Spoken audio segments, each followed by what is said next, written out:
What I am about to tell you is a truth few dare to face. Many speak of freedom as though it were a gift, handed without effort, a prize waiting to be claimed by luck or chance. But freedom, real freedom, does not come from indulgence, from ease, from following the whims of desire. It comes from discipline. Yes, discipline, the very thing most men fear, the very chain they resist, the path they refuse to walk. Yet within that chain lies the key to everything they crave. Everything.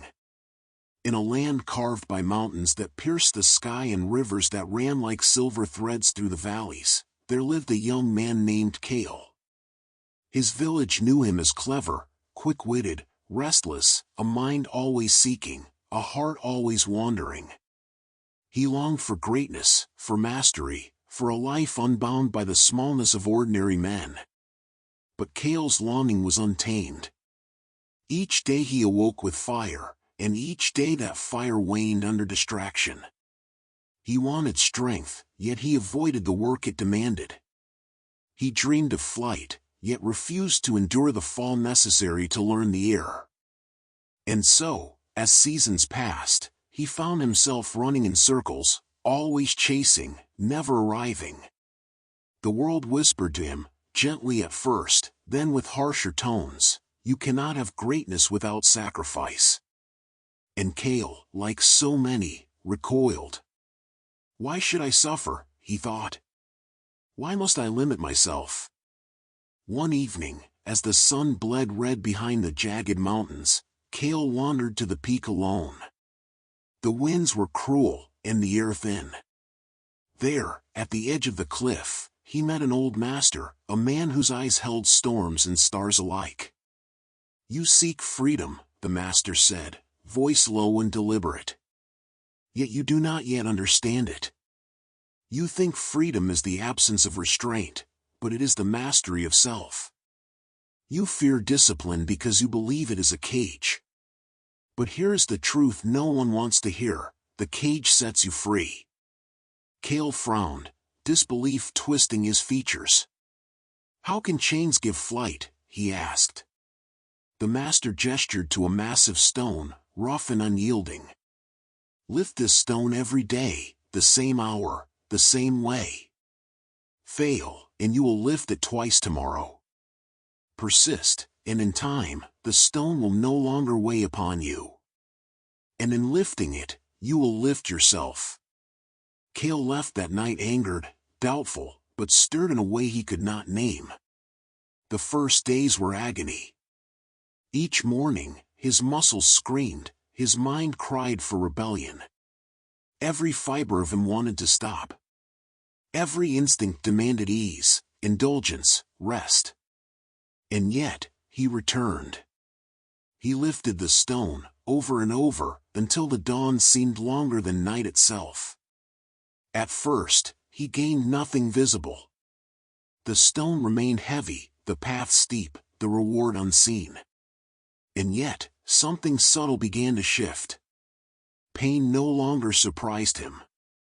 The ache became a companion.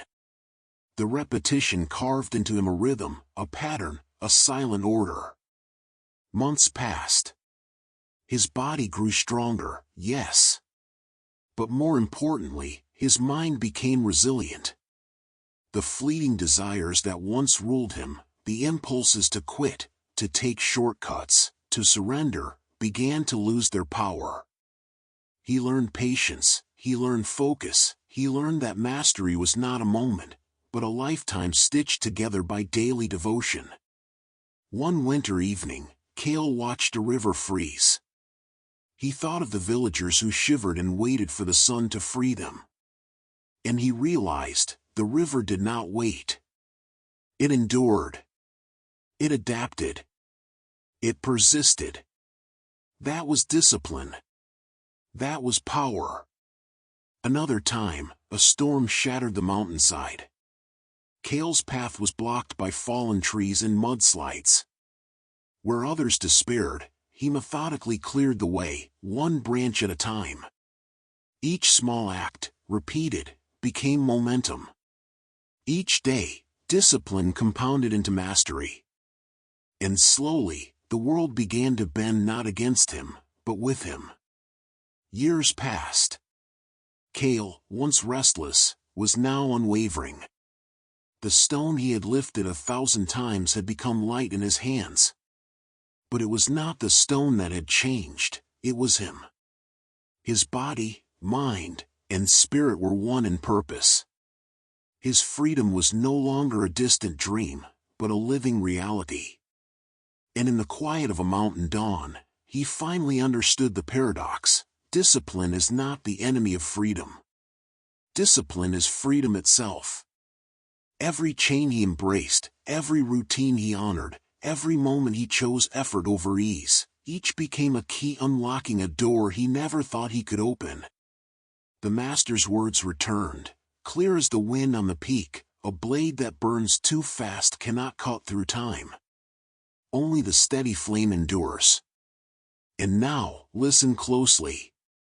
You who crave freedom in life, in work, in purpose, what is holding you back? Is it fear? Laziness? The belief that greatness can arrive without effort? It cannot. You will not find mastery in convenience. You will not find freedom in surrender. You will not discover strength by avoiding the hard path. True power is forged in the daily struggle, in the unseen moments when no one watches, in the quiet victories over your own weakness. So what will you do today?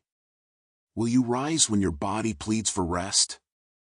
Will you act when your mind whispers excuses?